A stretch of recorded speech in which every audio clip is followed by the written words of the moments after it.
Throughout draft season, we here at Franchise Tagged post several different mock drafts detailing any number of different scenarios, and most of the time we're kind of lucky to get half of the first round of picks correct by our final mock. But why is that? Fans and content creators like us are increasingly analytical viewers of football. Why can't we accurately predict what a team needs and what will be addressed in the draft? We can watch the games, we can watch the teams, we can take a look at the depth charts and the stats, and we can see what worked and what didn't work for different offenses. So why are we not able to properly apply the knowledge that we gained throughout the season to perfectly predict NFL drafts, or at least be closer than having a few picks right? I'm going to break this down in sort of three different main topics and kind of go over the reasons that mock drafts are never going to be quite as accurate as the real drafts, even as analytics become more mainstream and as creators and fans are able to dive into the deeper numbers and deeper analytics on a more regular basis. The first point is that we as fans are not front offices. A team's front office, the GMs, the scouts, the assistants, the coaches, they ultimately make the decisions on who to draft. And fans who make mock drafts are simply not in the room with these people where the decisions are made. We aren't in their heads. We aren't in the rooms. We don't have discussions with these people. We don't know what these people think and what these people have valued in the draft. We don't know how certain players in the draft are seen. We may have some inklings from certain things that we hear, but ultimately the decision is up to the GMs, the scouts, and the coaches. And we really don't have a say or knowledge of what these teams are saying, and they are safeguarding this information as well as they can. Beyond that, fans don't know what the team actually needs. We may have an idea, and sometimes we may have it right, but fans largely do not know exactly what a team needs. Sometimes we may know more than the GMs, sometimes we may have a better idea, or certain fans may, but one fan having a good idea one time does not mean that they know more than a GM who has done a lot of things right and then maybe made one or two incorrect decisions. Obviously, with all of this, there are outliers. There are very poor GMs and there are very analytical and good fans that may know a little bit more. But largely, fans do not know the same as GMs as to what the talent will be. The other part of the front office, the coaches, they have significant insight into players that insight just isn't available to us as fans. Coaches know who can develop into a contributor on their roster, or at least who they believe in, and that creates another layer of separation of knowledge, which is the main reason that we can't mock correctly, is just the separation of knowledge.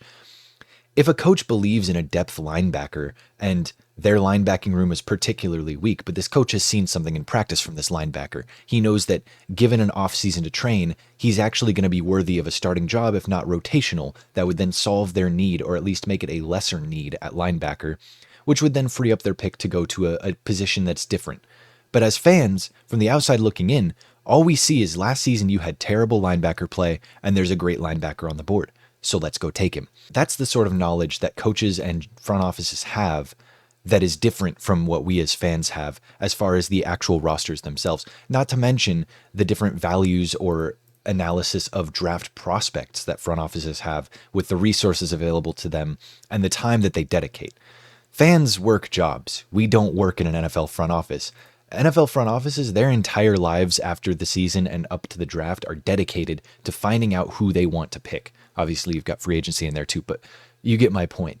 They are dedicating a ton of time to these players, these prospects, and knowing who they can believe in. The second topic that I want to get into is much more on the creator side than it is the general fan side, but that's what I have knowledge in because I am a creator. We are creators at Franchise Tagged, and that's that we aim to please. And that's kind of the dumbed down version of it. But while it's not always the case, when we make our mock drafts, we want a cohesive group of picks. We're not able to separate individual pick by individual pick. We try our best, but ultimately we want the final product to be a good, cohesive final group of picks. We don't want to have a guy that we believe has top 10 talent slip to the end of the first round, the same way that we don't want to force teams to pick worse players or players that we see as worse just because they need the position. This leads to decisions like the following. I'm going to outline this, and it's going to be a little hard to follow, but we'll get there. We're going to go with Team A. This first team, they have several needs. They need an offensive tackle, they need an edge rusher, they need a linebacker, and they're picking at pick number 12. Team B also needs an offensive tackle and an edge rusher, and they could also use corner, and they're picking just one pick later at pick 13. Now, Team C, they don't need corner or linebacker. They just need offensive tackle and edge rusher. And they're picking at pick 14. And then Team D, they're pretty well put together. Really, their only glaring hole is at edge rusher, and they're picking just one pick after that at 15. So you've got 4 teams picking right in a row. They all have similar needs. A couple of them overlap, a couple of them don't. In this scenario, if there was one of each, offensive tackle, edge rusher, linebacker, and corner, that we at Franchise Tagged or at any other creator values similarly, we would likely tailor the mock a little bit to help Team D out, the team picking at 15. So in this scenario, we would probably have Team A take a linebacker, Team B take a corner, Team C take an offensive tackle, and Team D take an edge. That's because if there's 4 players that we value pretty similarly, we think these 4 players are pretty good, and there's 4 teams that need these 4 positions, it's really easy for us to just say, okay, well, they should all go to those 4 teams. It matches up perfectly. But this doesn't always happen. When a scenario like this presents itself, though not necessarily one pick after another, let's say 4 picks within the next 12 picks, something like that, but the same scenario with the needs and everything, we try to cater to every team, giving everyone someone of good quality that they need on their team. We care about what Team D gets when we're picking for Team A, because if we don't, the fans of Team D don't enjoy the mock. And as creators, that's our job, is to make a mock that is enjoyable while also keeping it somewhat realistic. In reality, front offices obviously act only for their own needs, not caring about another team at all. Again, obviously, that's something that's not a revolutionary thought by any means, but it's something that we have to take into account. If Team A really likes that edge rusher, they'd take him at 12, no hesitation. And if Team B really likes that offensive tackle that's available, and they may like the corner as well, but they really like that offensive tackle just a little bit more, they're going to take that offensive tackle because they need offensive tackle, and they don't care that the team after them also needs offensive tackle. So in that scenario, Team C and D are out to dry. They may make some outlandish pick that we would never see happening, or they may trade back. And in that scenario, we have then hurt ourselves by giving the teams what they need, but by giving all of the teams something that they need instead of just in a vacuum, one pick at a time. And that's just something that we can't do while still creating a nice cohesive mock. The third topic that I want to get into is knowledge gaps, and this kind of goes back to the differences between fans and front offices and fans not being involved in the front office. But one thing that we have no knowledge of is meetings with players, top 30 visits, combine meetings, whatever it is. We sometimes know when they happen. We may even hear rumors about how well they went or how poorly they went. But ultimately, we don't know anything about the actual meeting, and that's when a lot of the actual decisions get made. Creators and fans alike all operate with the same knowledge that is leaked to us, almost always purposefully, during the draft process because of a multitude of reasons. Rumors can get leaked for any number of reasons, but a lot of times it's to drum up trade for a certain player if the teams are leaking the rumors. And I'm going to use an example from this current draft class. It didn't exactly go the way that it will in this example, but it's just to give a little bit more clarity. So imagine that in the pre-draft process, rumors come out that the Patriots are enamored with Will Campbell at pick 4. Those rumors did come out, and ultimately they turned out to be true. The Patriots did take Will Campbell at 4. They really like him as a player, as a prospect, and those rumors, those smoke screens were not smoke screens. They were actual, like, the Patriots actually did really like Will Campbell. But in this scenario, a smoke screen comes out, Patriots love Will Campbell at 4. Now, the 2 ways this could have gone is that the Giants leaked this information so that somebody that really wanted Will Campbell would trade up with the Giants, so that increases the value of the Giants pick. Or if the Patriots leak this information, there may be a team like the Raiders who are worried about the Jaguars taking Ashton Genty, and they end up trading up with the Patriots. They say, hey, New England, you're only moving back 2 spots. You can even still get Will Campbell. And then they move up, they give the Patriots some picks, whatever. Or they drum up trade from the Bears looking to jump the Jaguars and Raiders for Genty. And obviously, again, this is not how it turned out in real life, but that's how leaked rumors and leaked attraction from teams to players can lead to increased trade values for certain picks and players. And that all plays into what we need to take into account when we're thinking about what rumors we hear in order to think about how to accurately create a mock draft. The fact that there's so much confusion when a rumor is spread, even this one that ended up being true, I had to take into account that, hey, this rumor is coming out way before the draft. It's not right before the draft, so it's not like they've made their decision already. It's coming out like a week before the draft that the Patriots love Will Campbell. What if this is a smokescreen? I can't just say, okay, Will Campbell is going to the Patriots in every mock from here on out, because I need to take into account that it may not be true.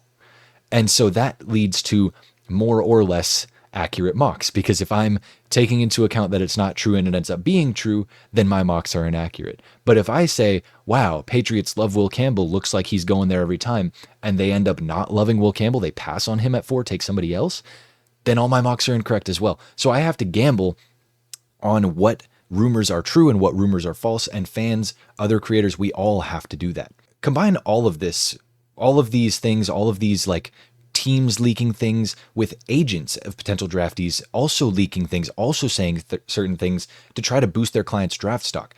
The Jaguars love Ashton Genty, so the Bears should trade up to 4 and pick him there, when in reality, maybe the Jaguars didn't care about Ashton Genty at all. They were never going to take him. And Genty's agent was just trying to get pick number 4 money instead of pick number 6 money, where they knew he was going to go to the Raiders. So again, there's more smoke, more rumors that are unconfirmed at all times until the draft happens that we have to comb through to see what's actually accurate.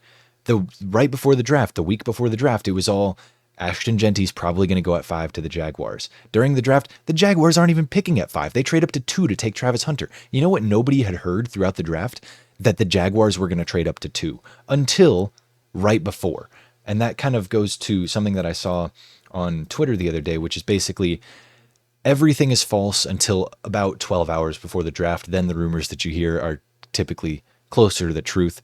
And whether or not that's even true is a whole nother can of worms. But all of this is just to get to my conclusion on this whole topic. All of these things that I've gone through, all of these disconnects and these knowledge gaps and everything. Any of these things individually, any of this, the rumors that we have to decipher, any of the not being in the front offices, any of the aiming to please that we kind of tailor mocks to certain picks and we take into account future picks when we're making current picks because we're picking for everybody. Any of these things would make it obscenely difficult to figure out what any one team is doing. But when it's all combined, all of this is piling on top of each other and making any one pick impossible to guess, as well as accurately trying to predict at least 32 picks in a row. It's just not something that can be done. Perfectly accurately mocking the first round or any amount of picks is just not possible. You may have the first overall pick locked. We did for a while, Cam Ward. It was kind of obvious what was going to happen. But we didn't even know what was happening at pick 2. And we knew for weeks what was going to happen at pick 2. But we didn't actually. So we know nothing up until the draft. And because we know nothing, we cannot accurately mock. And again, maybe you can get a few picks here and there right. Maybe you even go on a run. Elijah in his final mock predicted a lot of the top 10 correctly. It was very impressive. It was more of the positioning than the teams because he didn't have the Jaguars trading for Travis Hunter. But anyways, he had a very impressive run in the top 5 or top 10. But unless you're the luckiest person alive, there's just no way to know exactly what's going to happen. And this is coming from me, who obviously did, I think, 6 or 7 mock drafts for Franchise Tagged, and then my final personal one that we posted as well on the community tab. Like, I did several mock drafts. I thought I had a pretty good handle on a couple of things, and this draft was one of the least predictable ones. I think I got like 2 picks right in the first round in my final mock, but we won't dwell on that for too long. And again, with all of this said, I just wanted to kind of address the fact that mock drafts are fun. And mock draft season is a very fun time. Imagining what can happen for your team is a very fun thing to do to try to fix everything. But ultimately, they're never accurate. And you should never hinge your happiness or your enjoyment of a draft or how much a draft would be a win, a victory for your team on what you can get done in a mock draft simulator. You should just look at it in a vacuum after it's done. Did we address our needs? Did we take good players? If yes, good draft. If no, you don't actually know that either. They may be great picks and you're just low on some players. But this video is basically just to address the fact that we know nothing and you know nothing. And the only people that know anything are the people who are on the clock making a draft selection. So with all of that, I will ask for your comments and your thoughts on this topic in general down below. If you enjoy doing mock drafts, watching mock drafts, and kind of just playing make-believe with those, or if you actually put any stock into any of the mock drafts you see, Also, let me know who the most accurate mock drafts you've seen over the past couple of years. I don't want like one lucky guy that got 12 picks in a row right this year. I want like, hey, this guy's gotten, 80% correct over the past 3, 4 drafts. Like if you know anybody like that, or if you have anybody like that, let me know down in the comments below. And as always, I hope you all have enjoyed this little kind of thought exercise type video. I do really enjoy making these. So if there's anything else, any other topics that you would like to see me do something similar to this on, of course, drop those down in the comments below. Drop a like, subscribe, stick around for more post-draft and off-season content that we have coming your way. And with all of that out of the way, I will say deuces.